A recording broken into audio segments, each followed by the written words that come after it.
Big Boss Malayalam season 7 live രാവിലെ തുടങ്ങി കണ്ടുകൊണ്ടിരിക്കുന്നവർക്കറിയാം. ആദിലയും അനുമോളും പിണങ്ങി നടക്കുകയാണ്. നൂറയുമായിട്ടും അനുമോൾ പിണങ്ങിയിരിക്കുകയാണ് കേട്ടോ. അത് രാവിലെ തുടങ്ങി അവർ മിണ്ടുന്നില്ല, അങ്ങോട്ടും ഇങ്ങോട്ടും. സാധാരണ എപ്പോഴും ഒരുമിച്ച് കാണുന്ന 3 പേരാണ്. ഇന്നത്തെ ദിവസം അവർ ഒരുമിച്ച് നടക്കുന്നതായിട്ടോ ഇരിക്കുന്നതായിട്ടോ ഒന്നും കണ്ടിട്ടില്ല.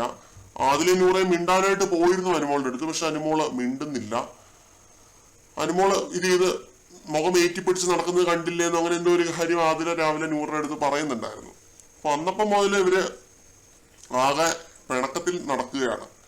ആ ഒരു പിണക്കത്തിന്റെ ഗ്യാപ്പിലാണ് ഇപ്പൊ ആദില പോയി അക്ബറിന്റെ അടുത്ത് ഓപ്പൺ ആയിട്ടിരുന്ന് സംസാരിക്കാൻ തയ്യാറാവുന്നത്. അക്ബറിന്റെ അടുത്ത് ഈ കഥയെല്ലാം പറയുന്നത് ഞാനാണ് എടുത്തത്.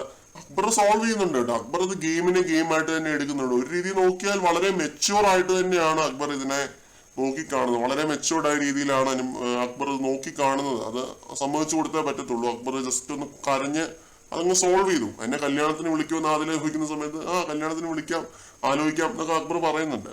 അപ്പോ അതവിടെ തീർന്നു, ആ ഗെയിം അവിടെ തീർന്നു എന്നാണ് അക്ബറിന്റെ അഭിപ്രായം. അത് തന്നെയാണ് എന്റെയും അഭിപ്രായം. ആ ഗെയിം അവിടെ തീർന്നു, വേറെ പുതിയ കോണ്ടന്റുകളിലേക്ക് പോവാം. ഇത് റിയാക്ട് ചെയ്യേണ്ട കേസായിരുന്നു. അക്ബർ റിയാക്ട് ചെയ്തില്ല, കരഞ്ഞു തീർത്തു.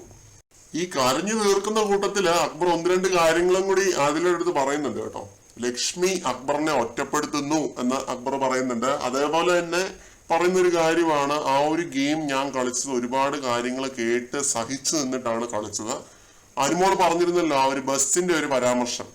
ക്രൗഡഡ് ആയിട്ടുള്ള ഒരു ബസ്സിനകത്ത് നാട്ടിലെ സ്ത്രീകൾ എപ്പോഴും അനുഭവിക്കുന്ന വലിയൊരു പ്രശ്നമാണെന്നുള്ള രീതിയിലൊക്കെ അനുമോൾ പറഞ്ഞ ഒരു പരാമർശം അത് ഇപ്പൊ കോൺട്രവേഴ്സി ആയിരിക്കുകയാണ്.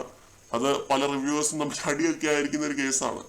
ആ ഒരു കാര്യം അക്ബർ പറയുന്നുണ്ട് കേട്ടോ. അതൊക്കെ കേട്ട് നിന്ന് സഹിച്ചിട്ടാണ് ഞാൻ ടാസ്ക് ചെയ്തത്.